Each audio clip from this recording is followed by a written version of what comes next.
So we're here in Prince William Sound in southeast Alaska. It's June 11th, 2019. Almost 30 years ago to the date, a really incredibly monumental thing happened here that captured both the popular imagination, the worry of Congress, the national attention, global attention, and that was about 40 miles over there to the left. A drunk ship captain wasn't at the bridge and allowed his oil tanker, the Exxon Valdez, to run aground and spilled a huge amount of oil.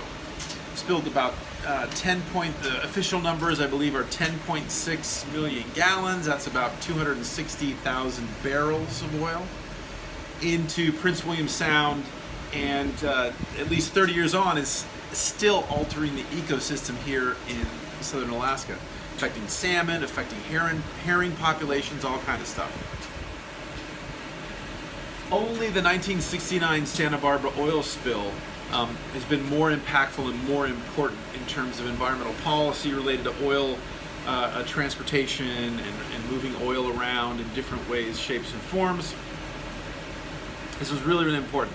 So this happened at the end of my freshman year in college, and this just became the dominant narrative. Everybody was talking about this. This was something like the assassination of a president. It was something like 9/11. It was just this huge thing that dominated everybody's thinking.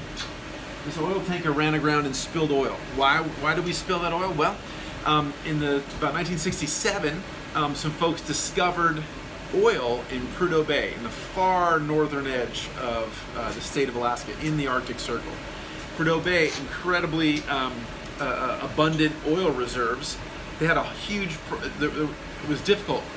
Back then, so much more ice was in the Arctic, and they couldn't traditionally move it with ships. They needed a reliable way, so they proposed the Trans-Alaskan Pipeline, which is formally designed and approved in 1975 and starts shipping oil in, I believe, 1977, I think. And so that pipes oil down the middle, down the spine of Alaska, and terminates, if we just go to the left and go up in there into a bay in Valdez. And so at that point, this heated oil, lubricated oil, warmed oil moves down through a pipeline, but at that point it has to go into tankers. So it gets on the tankers, would come out around into this bay, out in the Gulf of Alaska, and shoot down to the refineries, mostly on the west coast of North America. The Exxon Valdez oil spill was incredibly important. Not only did it capture the attention, it really showed how woefully prepared we were for a massive oil spill in a place like Alaska. Didn't have the capacity to respond fully. And over the course of a week, 2 weeks, 3 weeks, 4 weeks, the oil spread out, this massive slick spread out. Indeed, if we were to go to some of these rocky intertidal sites right now and kick over some of these boulders, we would find some of that crude oil still there. It's still present, it's still affecting ecosystems, and is still having impacts not solely on the ecosystem, but on the communities and the human settlements around here, the human cultures around here, the fishing culture, the native people's culture, all kinds of stuff.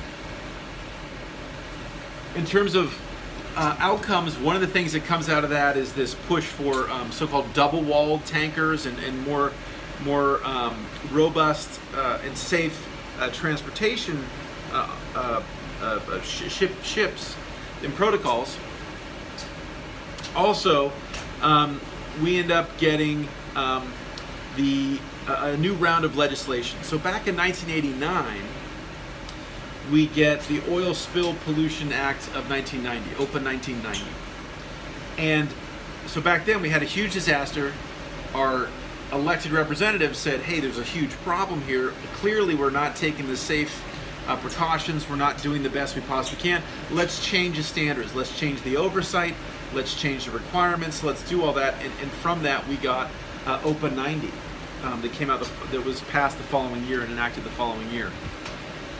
One of the key things that this Exxon spill does is, I think, twofold. One, well, threefold. One is this recognition that the oil in these colder climates towards the poles of the planet can be persistent for a long, long period of time. It's not the same phenomenon that we see in the warmer tropics, the higher energetic, the warmer waters, where that oil can metabolize and go through the ecosystem. So one, we see these persistent impact of this oil. Second, we set up this whole notion of this trustee council. So very forward thinking. The trustee council, and the trustees are all the folks that represent stakeholders or resources that are impacted by the spill. So that includes the First Nations folks, that includes fisher folks, that includes the tourism industry, that includes all kinds of folks. And one thing they did was didn't say, let's just grab some money and study this thing or that. They actually took a systems level approach. And they used people in Alaska, they used local fishermen, but they also used folks from all around the world who were the best in what they did. And from that, we took an ecosystem level approach to understanding, one, this system here in Southeast Alaska, two, understanding how the oil was propagating through this system.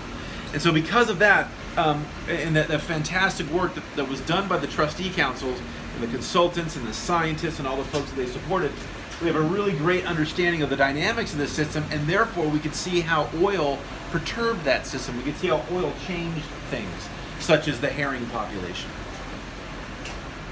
The last thing, the third major thing that happened was this notion that before this spill, if you killed 5,000 sea otters, a bunch of economists got together and they thought very carefully, but they decided that whatever, an otter costs $5,000 or whatever the number is that they determined, and how many mussels we destroyed, and how many trees, and how many beaches, and all this and that. And each of those things had a number. They ran through the number and they charged the oil company, in this case Exxon Mobil, they charged Exxon, whatever the total price was. After the Oil Spill Pollution Act of 1990, completely changed how that worked. So instead, if we said, hey, we killed 5,000 sea otters, then what, and which remains the law today, then what you had to do is you had to make 5,000 more sea otters. If it cost you $1,000 per sea otter, then it costs you $1,000. If it costs you $1 million a sea otter, then you got to pay that price. And so the idea is you, the responsible party, have to replace the resource, return the resource to the previous condition. And that pretty much is what we have ever since.